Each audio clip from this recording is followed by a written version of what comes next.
يا إله الكون وناصرنا من غيرك قلت حيلتنا بك يا Bismillah.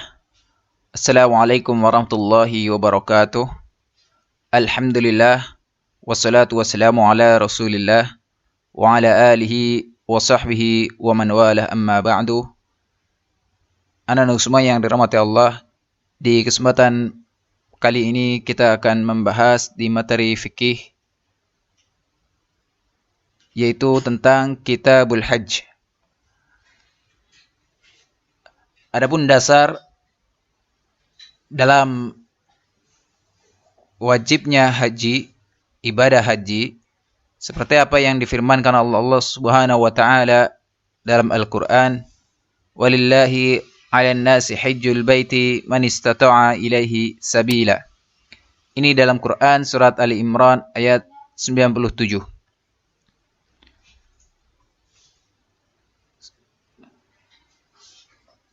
Dan dalam beberapa hadis jelaskan seperti apa yang diriwayatkan oleh Imam Muslim dari Abi Hurairah radhiyallahu anhu berkata, Rasulullah sallallahu alaihi wasallam berkhutbah kepada kami sembari bersabda, "Ya ayyuhan nas, qad faradallahu alaikumul hajja fahujju." Wa hadis sahihain, bunyal Islam ala khamsin. Yang salah satunya adalah hajjul baiti. Hai orang-orang yang beriman, Allah Subhanahu wa taala telah memfardukan kepada atas kalian ibadah haji. Maka lakukanlah, berhajilah kalian. Dan dalam hadis yang sahih diriwayatkan Imam Bukhari dan Muslim, bunil Islamu ala khamsin.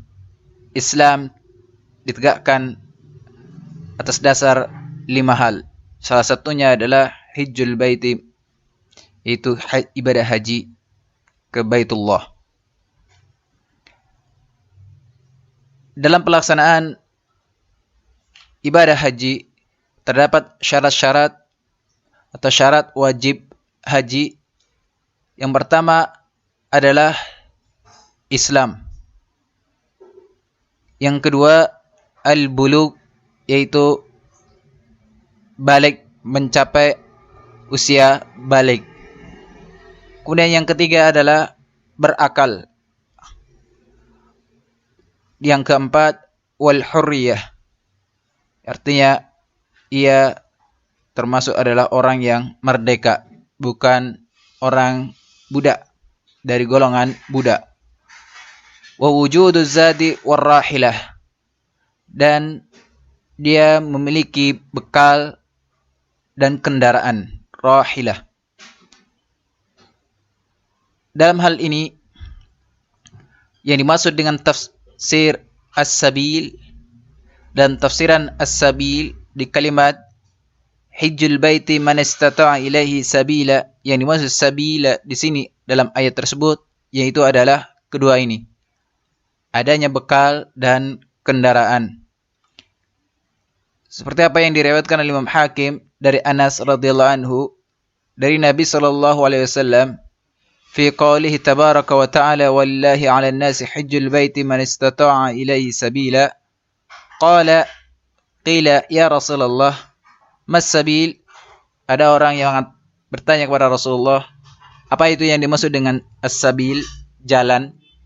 Qala az-zadu war rahilah, bekal dan kendaraan. Qala hadha hadisun sahih, dan ini adalah hadis yang sahih. Yang berikutnya adalah wa tahliyatut tariq, yaitu adalah jalan yang aman. Ketika akan melaksanakan haji, maka hendaknya dia mendapati jalan tersebut aman untuk dilaluinya. Yang dimaksud dalam hal ini adalah keselamatan dalam perjalanan dari hal-hal yang mencelakai dirinya.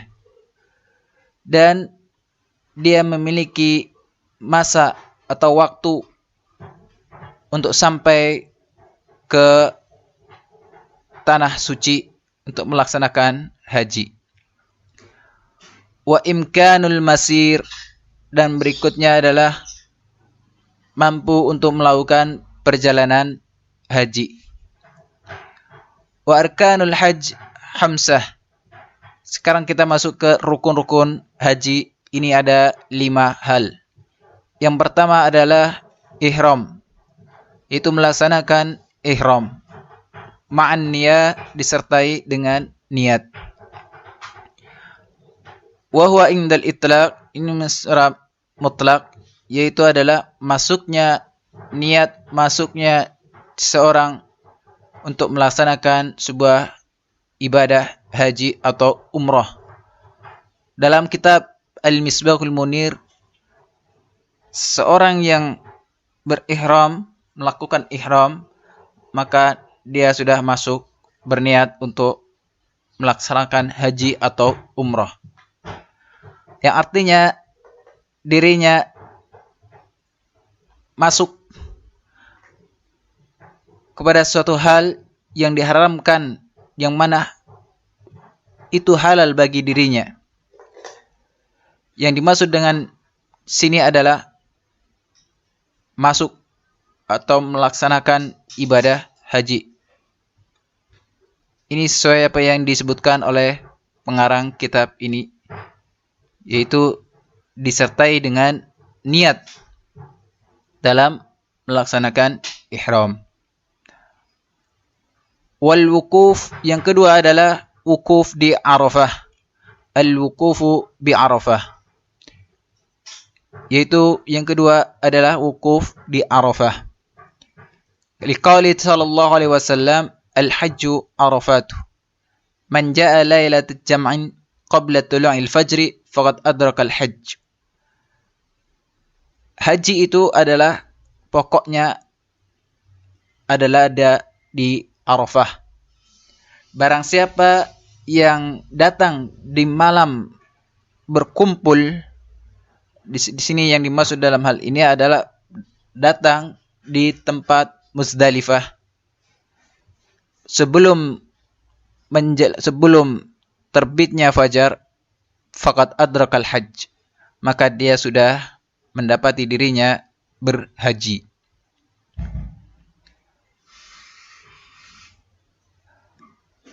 Kemudian yang berikutnya at-tawafu bil bait. Itu bertawaf mengelilingi Ka'bah atau mengelilingi Baitullah. Liqaulihi ta'ala wal yatawaffafu bil baitil atiq. Hendaknya bertawaflah di Baitullah. Ini dalam Al-Quran surat Al-Hajj ayat 29. Dan secara ijma' para ulama ala anna al-murad bihi at-tawaful ifadah. Yang dimaksud dalam hal ini adalah tawaf ifadah. Selanjutnya as-sa'yu baina Safa wal Marwah, yaitu melakukan sa'i antara Safa dan Marwah. Ini sesuai dengan hadis yang diriwayatkan oleh Imam Daruqutni dan yang lainnya dengan sanad yang sahih, bahwasanya sallallahu alaihi wasallam istaqbalan nasa fil mas'a, menjumpai orang-orang di tempat sa'i dan berkata, is'au fa inna Allah ta'ala kataba alaikum sa'ya. Lakukanlah kalian sa'i, maka sesungguhnya Allah Subhanahu wa taala mewajibkan atas kalian sa'i.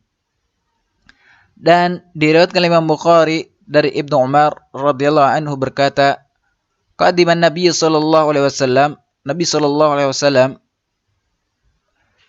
mendatangi kota Makkah atau datang di kota Makkah, fatafa bil bait, kemudian beliau bertawaf di Baitullah. Shalla rak'atain, kemudian beliau melaksanakan salat 2 rakaat. Tsumma sa'a baina Safa wal Marwah, kemudian beliau melakukan sa'i antara Safa dan Marwah. Thumma tala laqad kana lakum fi Rasulillahi uswatun hasanah. Dalam surat Al-Ahzab, kemudian beliau ucapkan firman Allah Subhanahu wa taala dalam Al-Qur'an surah Al-Ahzab ayat 21, laqad kana lakum fi Rasulillahi uswatun hasanah. Yang berikutnya adalah al-halqu. Al-halqu yaitu memotong rambut atau mencukur rambut. Li ba'dir ra'si. Ini adalah memotong atau mencukur rambut sebagian dari rambut kepala. Au taqsiri, atau mengurangi atau memotong atau mencukur beberapa helai rambut. Diriwayatkan Imam Bukhari dan Muslim, dan dalam lafadznya Imam Muslim dan yang lainnya dari Anas ibnu Malik radhiyallahu anhu bahwasanya Rasulullah sallallahu alaihi wasallam datang ke kota Mina, fa'atal jumrah faramaha, kemudian mendatangi tempat jumrah lalu beliau melemparnya. Kemudian ata manzilahu bimina wa nahar. Kemudian beliau mengunjungi rumahnya di kota Mina. Kemudian beliau pun menyembelih hewan korbannya. Summa qala lil halaq khud, wa fi riwayah faqala ihlaq. Kemudian beliau berkata kepada orang yang mencukur, potonglah, artinya cukurlah. Dan di riwayat yang lain faqala ikhlaq, artinya cukurlah hingga botak. Wa asyara ila janibil aiman tsumma al-aisar. Kemudian dia menunjukkan dari bagian sebelah kanan kemudian ke bagian sebelah kiri. Tsumma ja'ala yu'tihi an-nas. Kemudian beliau pun datang kepada orang-orang. Wal halq ar-rijal afdalu min at-taqsir. Adapun halq, dicukur botak atau gundul, bagi laki-laki itu lebih utama daripada dicukur pendek. Seperti apa yang dilakukan oleh sallallahu alaihi wasallam, seperti yang telah lewat tadi. Waliqaulihi Allahumma arham al-muhallikin qala wal muqassirin ya Rasulullah qala Allahumma arham muhallikin qalu wal muqassirin ya Rasulullah qala wal muqassirin. Ini dalam doanya beliau. Selanjutnya, setelah kita mengetahui tentang rukun-rukun atau rukun haji, kita masuk ke rukun umrah. Adapun rukun umrah itu ada 4 hal. Yang pertama adalah al-ihram, mengenakan kain ihram. Kemudian berikutnya at-tawaf was-sa'yu, yaitu tawaf di Baitullah. Kemudian berikutnya as-sa'yu, sa'i antara Safa dan Marwah. Wal halqu aw taqsiru fi ahadil qaulain. Kemudian berikutnya adalah cukur gundul atau botak, aw taqsir atau cukur pendek. Ini di salah satu pendapat, 2 pendapat.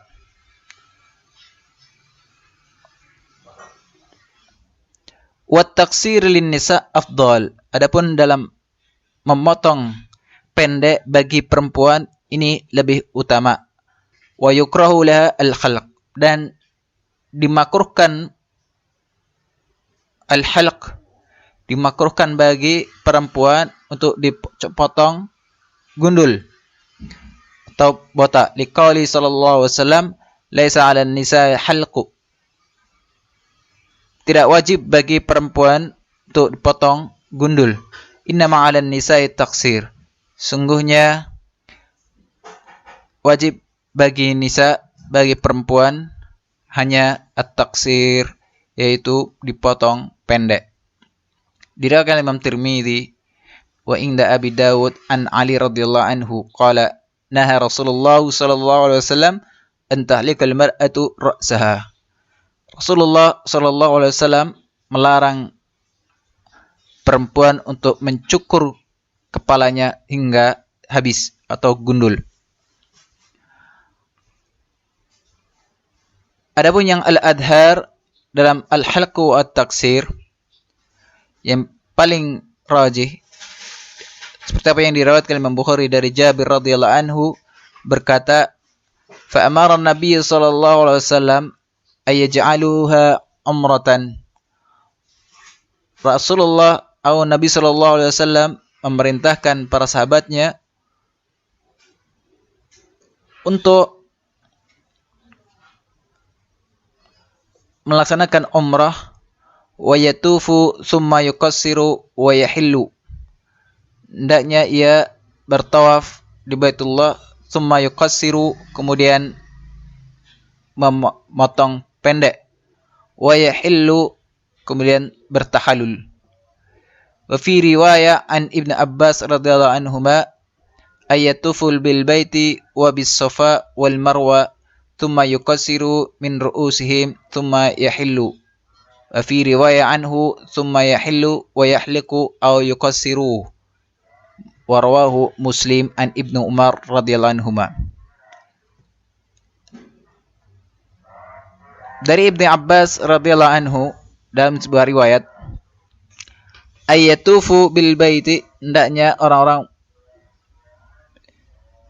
bertawaf di Baitullah, wa bis safa wal marwa, kemudian melaksanakan sa'i di Safa, antara Safa dan Marwa, thumma yuqassiru, kemudian mencukur pendek dari kepalanya, rambut kepalanya, thumma yahillu, kemudian hendaknya dia bertahalul.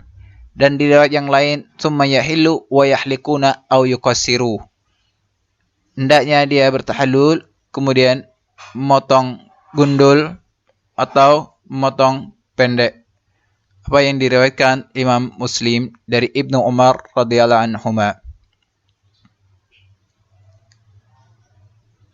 Hal ini apa yang telah kita sampaikan tentang syaraitu wujubil hajj wa arkanul haji wal umrah. Perlu antum ketahui bahwasanya dalam pelaksanaan ibadah haji, perbedaan antara rukun dan wajib haji adalah rukun haji adalah bagian dari nusuk atau ibadah haji yang harus dipenuhi dan tidak boleh atau tidak cukup diganti dengan membayar dam. Sedangkan wajib haji itu dapat diganti dengan membayar dam manakala ditinggalkan. هذا مما شرحنا في هذه الحصة. نلتقي معنا إن شاء الله في لقاء القادم. نسأل الله لي ولكم الفهم. نختم بحمد الله. الحمد لله رب العالمين. سبحانك اللهم وبحمدك أشهد أن لا إله إلا أنت نستغفرك ونتوب إليك. السلام عليكم ورحمة الله وبركاته.